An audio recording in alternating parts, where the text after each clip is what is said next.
Praise the lord. ఈ దినము దేవునికి వాగ్దానము నీకోసం. ఇరిమియా గ్రంథము 18వ అధ్యాయము 6వ వచనం. కుమ్మరి చేతిలో ఉన్నట్టుగా ఇశ్రాయేలు వారలారా మీరు నా చేతిలో ఉన్నారు. దేవాదేవుడు సెలవిస్తున్న మాట కుమ్మరివాని చేతిలో ఉన్నట్టుగా, అంటే కుమ్మరివాని చేతిలో ఏముంటుంది? జిగటమన్ను ఉంటుంది.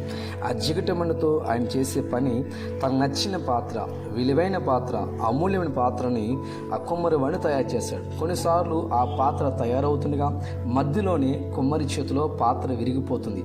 విరిగిపోయినంత మాత్రాన ఆయన అనుకునేటువంటి ఉద్దేశాన్ని బట్టి ఆపకుండా మరలా ఆ పాత్రను తయారు చేయడం ప్రారంభిస్తాడు.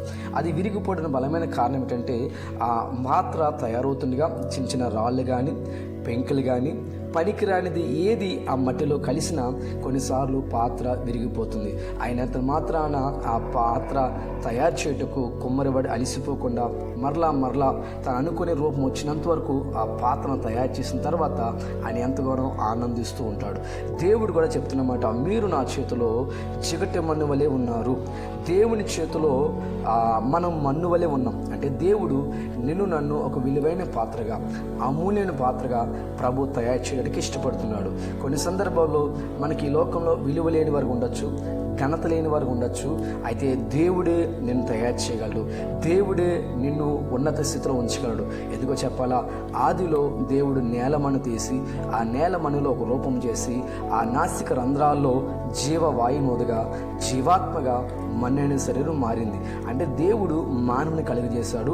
మానవుడు దేవుడి స్వహస్తాలతో చేయబడ్డాడు అనేటువంటి నమ్మకాన్ని ఈరోజు నువ్వు కలిగి ముందుకు వెళ్ళాలని కోరుతున్నాను. కొన్ని సందర్భాల్లో నీ ఇంట్లో నీకు విలువ లేకపోవచ్చు, నీ కుటుంబంలో విలువ లేకపోవచ్చు, లేదా విలువైన పాత్రగా నువ్వు ఎంచబడలేకపోవచ్చు. అయితే దేవుడు నిన్ను విలువైన పాత్రగా తయారు చేసి ఆయన వాడుకోగలడు. కారణం చెప్పాలా? దావీదు మహాభక్తుడు, ఆయన ఎక్కడో గొర్రెలు మేపుకునే వ్యక్తిని దేవుడు ఎన్నుకొని ఏర్పాటు చేసుకొని గొప్ప సింహాసనం మీద రాజుగా దేవుడు దావీదుని కూర్చుండబెట్టగలిగాడు. కారణం చెప్పాలా? దేవుడికి ఎవరు అప్పగించుకుంటారో, దేవుడి చేతిలో ఎవరు ఉండడానికి ఇష్టపడతారో దేవుడు బలమైన పాత్రగా, ఉన్నత పనిముట్టుగా దేవుడు వారిని వాడుకుంటాడు. ఈరోజు నీ స్థితి ఏదైనా, నీ పరిస్థితి ఏదైనా సరే, ప్రభువా ఈరోజు నా జీవితాన్ని, నా కుటుంబాన్ని నీ చేతికి అప్పగించుకుంటున్నాను, నన్ను మీరు నడిపించండి అని ప్రభుకి అప్పగించుకోండి. ఒక మంచి పాత్రగా ప్రభువు నేను తయారు చేసి ఉన్నతమైన స్థితిలో దేవుడు ఉంచాలని కోరుకుంటూ ఈ వాగ్దానము మన జీవితంలో, నీ జీవితంలో ప్రభువు నెరవేర్చునుగాక. ఆమేన్, ఆమేన్, ఆమేన్.